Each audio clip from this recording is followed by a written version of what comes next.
There is perhaps only one equation in all of physics that almost everyone knows, and that equation is E equals mc².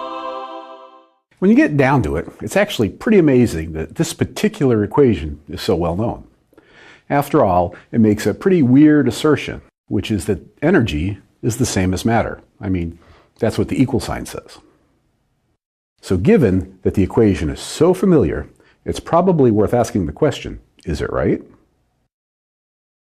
And the answer will probably shock you. It's no, or perhaps more accurately, the equation is a special case.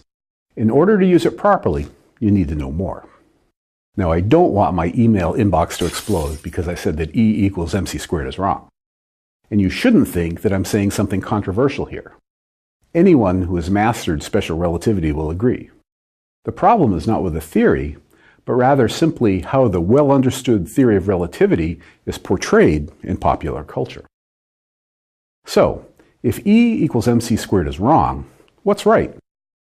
It turns out that there are two more accurate but similar equations. Let me tell you about both of them. The first one looks pretty similar. It is E equals gamma times m times mc². I made another video in which I talked about relativistic mass, which introduced this gamma term, and I made yet another video that talks specifically about gamma. You can watch those if you want to learn more about them. However, I can give you the high points. Gamma is a term that is ubiquitous in relativity.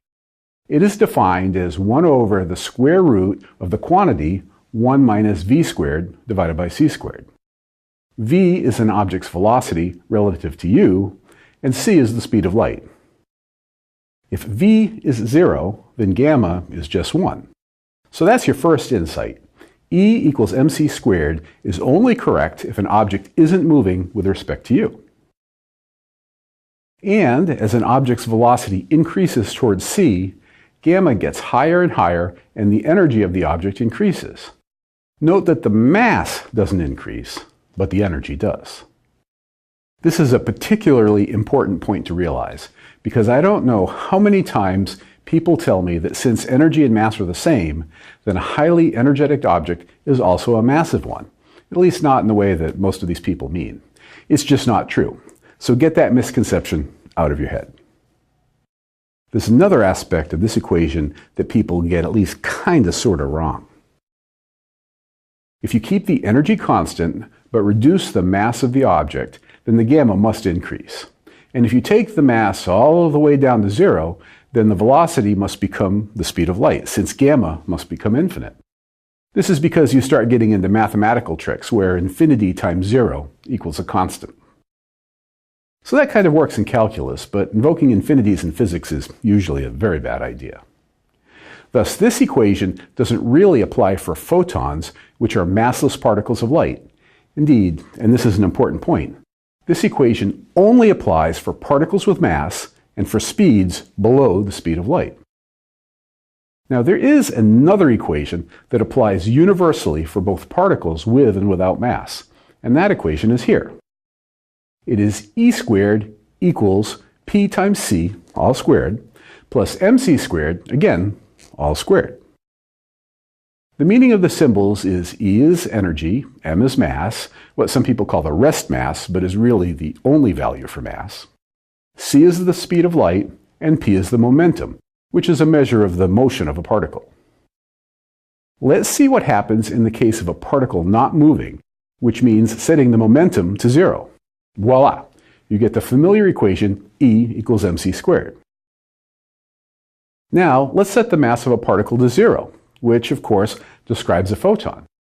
We see here that the equation turns into E equals P times C, which is the correct relationship between energy and momentum of a photon. That's pretty snazzy too.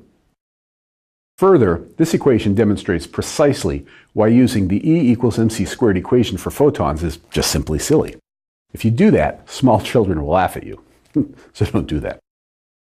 By the way, there's one additional point that I'd like to make. Let's go back to the other equation relating energy to mass, the E equals gamma mc² one. Yeah, that one. Commenters in previous videos asked for a physical meaning for gamma, and this is at least the way that I think of it. Remember that mc² is the energy of a particle at rest.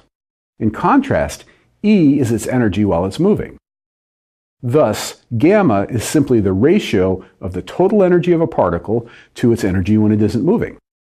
Since particle physics experiments often measure a particle's energy, I find this particular physical implication of gamma to be the most useful. So that's it. Einstein's most famous equation is true, but it's actually a special case of equations that apply more generally. And now you know how to do it the right way. Relativity is really pretty mind-blowing, no doubt about that, and it's misused so often. I hope that this video helped you out. If it did, please like, subscribe, and share, and tell all your friends. We have to get our numbers up. And feel free to comment. We want to hear what you have to say. So see you next time, and remember, physics is everything.